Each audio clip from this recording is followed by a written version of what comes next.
प्यारे विद्यार्थियों नमस्कार। स्वागत है आप सभी का अपने यूट्यूब चैनल पीकेबी एजुकेशन पर। तो जिन भी विद्यार्थियों ने राजस्थान में जेल प्रहरी का एग्जाम दिया था उनके लिए आज का सेशन है वो जो बहुत ही शानदार रहने वाला है। इसके अंतर्गत अपन जितने भी विद्यार्थियों के डाउट आ रहे थे कि सर एक तो आप कैटेगरी वाइज कितने क्या कट ऑफ रह सकती है वो कैटेगरी वाइज बताइए, तो वो मैं आपको आगे कैटेगरी वाइज भी बताने वाला हूँ।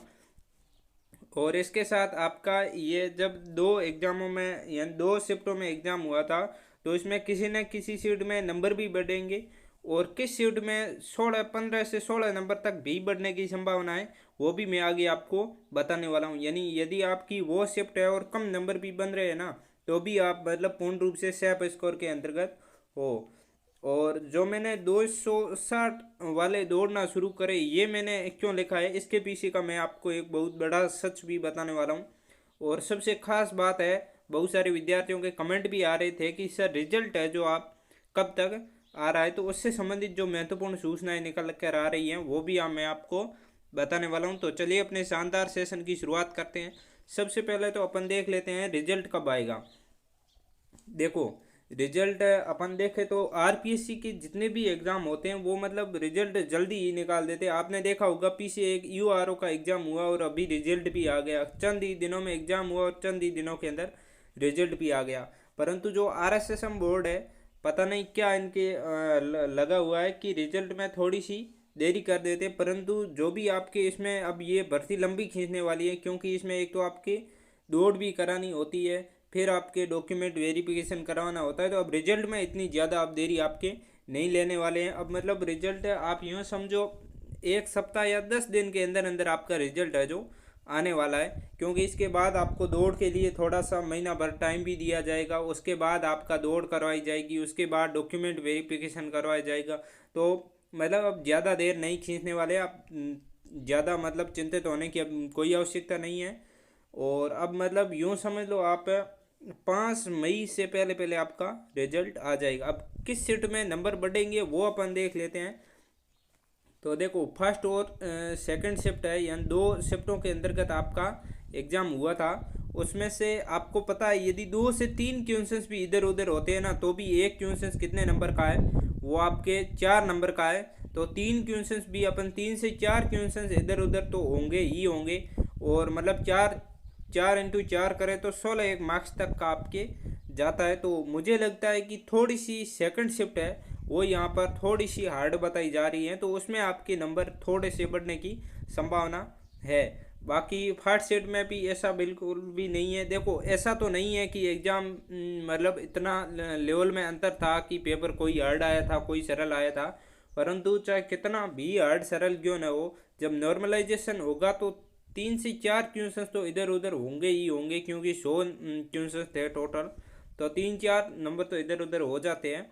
तो आपके 16 नंबर तक बढ़ने की संभावना है वो दूसरी शिफ्ट में थोड़ी सी अपन कह सकते हैं। बाकी फर्स्ट शिफ्ट में भी 1-2 क्वेश्चन है जो बोनस मिलेंगे, क्योंकि वो मिस प्रिंटिंग से गलत हो गए थे रीजनिंग वाले, वो आपको बोनस मिलेंगे। तो आपके ये भी डाउट क्लियर हो गया। अब अपन कितने क्या नंबर पर आप है जो दौड़ लगानी चाहिए ये अपन यहाँ पर देख लेते हैं। देखो, फाइनल की तो मैं बात करूं तो आपने देखा होगा यूआरओ का भी 120 में से उसमें पद भी आपके 200 से 300 के समथिंग भी नहीं है। फिर भी वहाँ पर 2 गुना की कट ऑफ भी आपके 80 के आसपास रही है।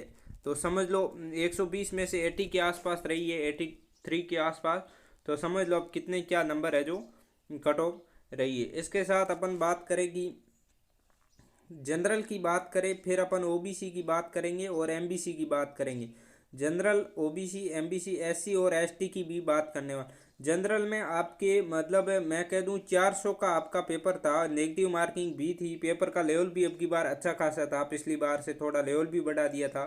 तो अपन देखे और खतन निष्कर्ष वाले थे, इसलिए ज़्यादा कट ऑफ हाई नहीं जाने वाली है। आप मतलब मार्केट में इधर उधर से बच्चों को गुमराह किया जा रहा है। बाकी इसमें अपन देखें तो मतलब जिनके भी विद्यार्थियों के जनरल में 280 से 285 से 290 के बीच बन रहे हैं, मैं कहता हूँ 290 तो खूब हो गए, 280 के आसपास भी बन रहे हैं तो भी आपका फिजिकल कॉल तो आराम से आ जाएगा। मतलब कोई ज़्यादा टेंशन वाली बात ही नहीं है। पिछली बार तो फाइनल 290 गई थी, तो फाइनल और फिजिकल के लिए लगभग 10-15 नंबर का अंतर रहता है।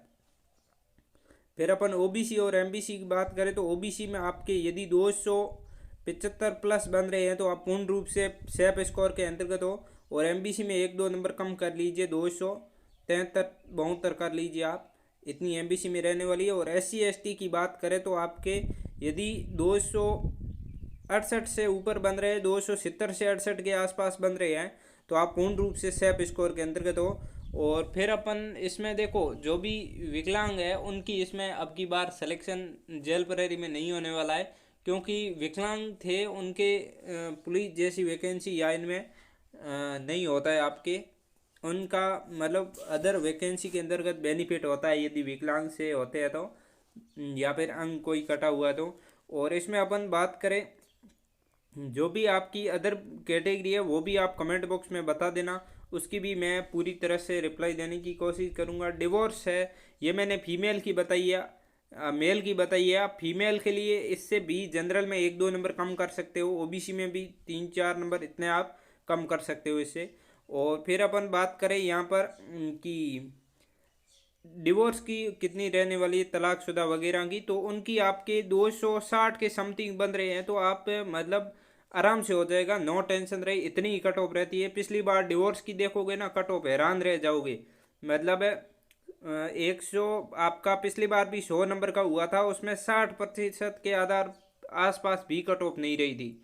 तो आप समझ सकते हो इनकी मतलब थोड़ी कट ऑफ कम ही जाती है। और ये थी आज की इन्फॉर्मेशन। आपको वीडियो कैसा लगा कमेंट बॉक्स में ज़रूर बताना। अब मिलते हैं अगले वीडियो में, तब तक के लिए सभी को थैंक यू।